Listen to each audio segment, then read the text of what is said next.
Testis के side section को देख रहे हैं, मतलब हम टेस्टिस को साइड से ऐसे कट किए, आपको क्या दिखेगा?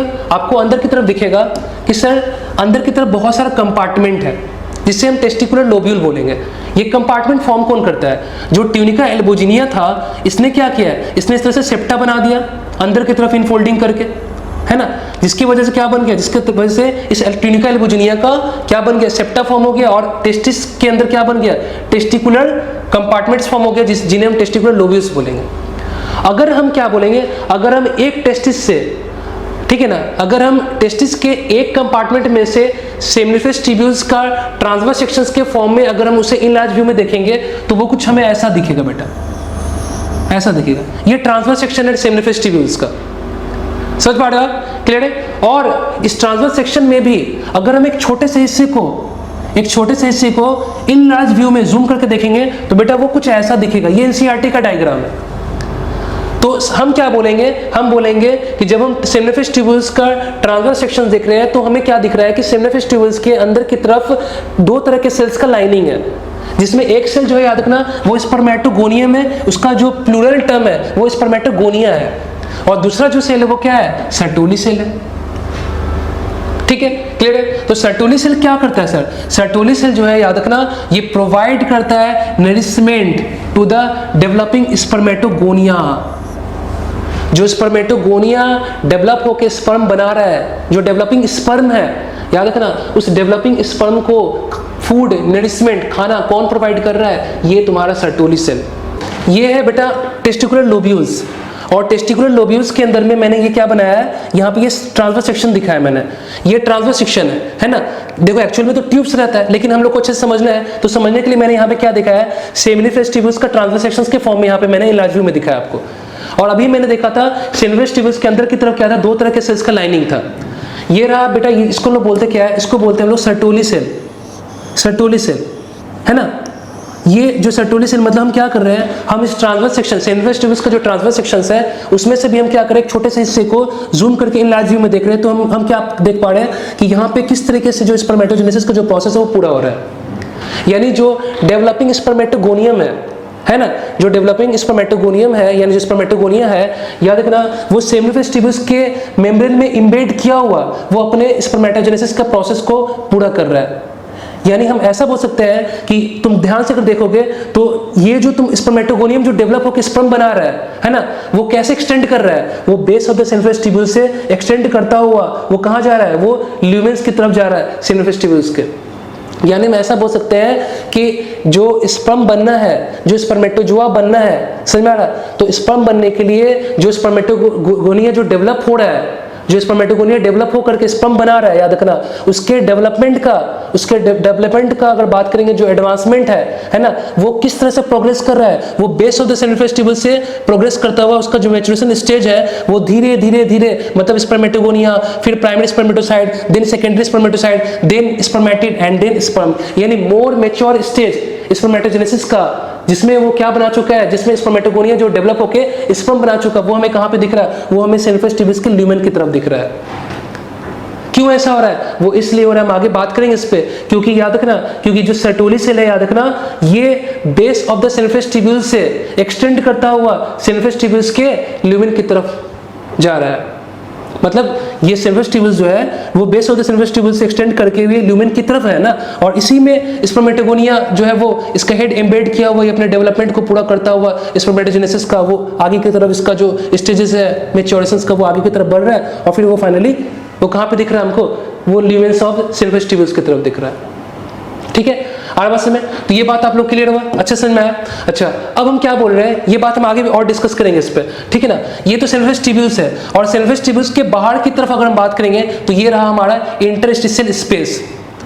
इस इंटरस्टिशियल स्पेस में याद रखना क्या है मेरे पास में? इस इंटरस्टिशियल स्पेस में मेरे पास में कुछ खास तरह का सेल है बेटा, जिसको हमको बोलते क्या है? Leydig cells. और लिडिक सेल्स का दूसरा नाम क्या होता है? Interstitial cells. इंटरस्टिशियल सेल्स जो है वो लिडिक सेल्स का ही नाम है। अब एक चीज आपको ध्यान रखना है, क्या ध्यान रखना है कि मेल के केस में कौन से हार्मोन को हम क्या बोलते हैं? ICSH बोलते हैं, एलएच को। एलएच को याद रखना, जो ल्यूटिनाइजिंग हार्मोन है, मेल के केस में हम उसे क्या नाम देते हैं? मेल के केस में हम उसको ICSH भी बोलते हैं। क्यों बोलते हैं? वो इसलिए बोलते हैं क्योंकि ल्यूटिनाइजिंग हार्मोन जो है वो मेल में क्या कर रहा है? वो मेल में क्या कर रहा है? ये जो तुम्हारा सेल है कौन, interstitial cell, Leydig cells, interstitial cells को स्टिमुलेट कर रहा है कि तुम बनाओ क्या, मेल सेक्स हार्मोन टेस्टोस्टेरोन बनाओ और निकालो, क्योंकि स्पर्मेटोजेनेसिस होना है। समझ में आ रहा है? तो मेल के केस में एलएच को हम क्या बोलते हैं, ICSH बोलते हैं, बिकॉज क्योंकि ये क्या कर रहा है, ये इंटरस्टिशियल सेल्स को स्टिमुलेट कर रहा है, ठीक है ना। क्योंकि हमें पता है स्पर्मेटोजेनेसिस के लिए हमें एक सफिशिएंट लेवल चाहिए टेस्टोस्टेरोन का, है ना। अगर सफिशिएंट लेवल नहीं मिलेगा टेस्टोस्टेरोन का तो स्पर्मेटोजेनेसिस का जो प्रोसेस है वो जो सेमिनिफेस ट्यूब्यूल्स के अंदर में चल रहा है वो पूरा नहीं हो पाएगा। आया बात समझ में? तो आपको पता होना चाहिए the region outside the seminiferous tubules, seminiferous tubules के बाहर की तरफ ये जो रीजन आपको दिख रहा है ना, इसके बाहर की तरफ, इसको बोलते हैं इंटरस्टिशियल स्पेस। ये इंटरस्टिशियल स्पेस है जिसमें क्या है, जिसमें हमारा स्मॉल ब्लड वेसल्स है, इंटरस्टिशियल सेल्स है ना, जिन्हें लिडिक सेल्स भी कह रहे हैं, और यहाँ पे इम्यूनोलॉजिकली कॉम्पिटेंट सेल्स भी है। मतलब अगर हम बात करेंगे इंटरस्टिशियल स्पेस में, ये इंटरस्टिशियल स्पेस में याद रखना यहाँ पे कुछ सेल्स भी है, या बेटा याद रखना ये इम्यून सिस्टम के सेल्स है। ये जो सेल्स है ये इम्यून सिस्टम के सेल्स है, ये इम्यून सिस्टम का पार्ट है। यानी यहाँ पे क्या होगा, लिम्फोसाइट्स होगा, बी लिम्फोसाइट्स होगा, टी लिम्फोसाइट्स होगा, मैक्रोफाजेस होगा, जो क्या करेगा, याद रखना ये टेस्टिस को प्रोटेक्ट करेगा। जो इन्फेक्शंस आएगा ना, उन इन्फेक्शंस को मारने में, उन इन्फेक्शंस को फेगोसाइट करने में किनका रोल होगा, इन्हीं सेल्स का होगा जो इम्यून सिस्टम्स का पार्ट है ना। ये जो इम्यून सिस्टम्स का सेल है याद रखना, वो यहाँ पे क्या कर रहे हैं, ये टेस्टिस को इन्फेक्शन से बचा रहे हैं, इन्फेक्शन से और डिजीज से प्रोटेक्ट कर रहे हैं। इसका मतलब हमें ये पता चल रहा है कि कहीं ना कहीं इस इंटरस्टिशियल स्पेस में जो सेमिनिफेस ट्यूब्यूल्स के बाहर है, यहाँ पे क्या है, ब्लड वेसल्स भी है, इंटरस्टिशियल सेल्स भी है, और यहाँ पे हमारे इम्यूनोलॉजिकल कॉम्पिटेंट सेल्स भी है, ठीक है, जो इम्यून सिस्टम्स का पार्ट है, जो टेस्टिस को डिजीज और इन्फेक्शन से प्रोटेक्ट करता है, ध्यान रखना, ठीक है ना। अब सुनो, अब हम क्या बोल रहे हैं, याद रखना, ये जो लिडिक सेल्स है, देखो लिखा हुआ है कि लिडिक सेल्स जो है ये सिंथेसाइज कर रहा है, ये बना रहा है, और ये क्या सिक्रेट कर रहा है, ये सिक्रेट कर रहा है male sex hormone, male sex hormone है ना, मेल सेक्स हार्मोन, जिसको हम लोग क्या बोल रहे हैं यहाँ पे, एंड्रोजन, जो मोस्ट इंपॉर्टेंट कॉमन एंड्रोजन है वो क्या है हमारा, याद रखना टेस्टोस्टेरोन है, टेस्टोस्टेरोन। अब हम क्या बोल रहे हैं यहाँ पीछे समझना, देखो ये पॉइंट पहले हम क्लियर करते हैं, इसके बाद हम बात करेंगे। ये जो एंड्रोजन है ये क्या है, एंड्रोजन याद रखना ये कैटेगरी है मेल सेक्स हार्मोन का, एंड्रोजन एक हार्मोन नहीं है, समझ में आ रहा है। एंड्रोजन जो है वो एक अकेला हार्मोन नहीं है, एंड्रोजन जो एक कैटेगरी है मेल सेक्स हार्मोन का, जिसके अंदर में मेल सेक्स हार्मोन है काफी सारा है। जैसे कि देखो यहाँ पे क्या लिखा हुआ है, मेल सेक्स हार्मोन का जो कलेक्टिवली है उसको हम लोग क्या बोलते हैं, उसका नाम हम लोग देते हैं क्या, एंड्रोजन। तो एंड्रोजन जो है बेटा वो कैटेगरी है। देखो अब ध्यान सुनो, देखो अब यहाँ पे जो मेल सेक्स हार्मोन है वो क्या क्या है, मेल सेक्स हार्मोन जो यहाँ पे है डिहाइड्रो इपी एंड्रोस्टेरोन, DHEA लिखते हैं हम इसको, ठीक है, dehydro EP androsterone sulphate DHES लिखते हैं इसको हम, ठीक है ना, एंड्रोस्टेनिडायोन्स है ना, टेस्टोस्टेरोन, ये सब क्या है, ये सब मेल सेक्स हार्मोन है। और जो देखो मेल सेक्स हार्मोन को कलेक्टिवली क्या नाम दे रहे हैं हम लोग, कैटेगरी में क्या बोल दिए, इसको बोल दिए एंड्रोजन। तो एंड्रोजन जो है याद रखना ये कैटेगरी है, जो इसमें से, अब तुम बताओ इसमें से मोस्ट कॉमन एंड्रोजन कौन सा होगा, टेस्टोस्टेरोन होगा। तो देखो लिखा हुआ है एंड्रोजन क्या रिफर कर रहा है, एंड्रोजन रिफर कर रहा है category of the male sex hormone, और द मोस्ट इंपॉर्टेंट ये कॉमन एंड्रोजन कौन सा हम लोग का बेटा, टेस्टोस्टेरोन है। अब आपको ये बात क्लियर हुआ, ठीक है, समझ पा रहे हो आप। तो ये चीज आपको ध्यान रखना है, जो लिडिक सेल्स है याद रखना ये सिंथेसाइज कर रहा है क्या, मेल सेक्स हार्मोन, जो मोस्ट कॉमन एंड्रोजन है। अब आप समझ पा रहे हो अच्छे से, ठीक है। तो मोस्ट कॉमन एंड्रोजन जो है याद रखना वो क्या हो गया मेरे पास में, टेस्टोस्टेरोन हो गया, ठीक है। कोलेस्टेरॉल जो याद रखना, cholesterol is a precursor of the steroid hormone.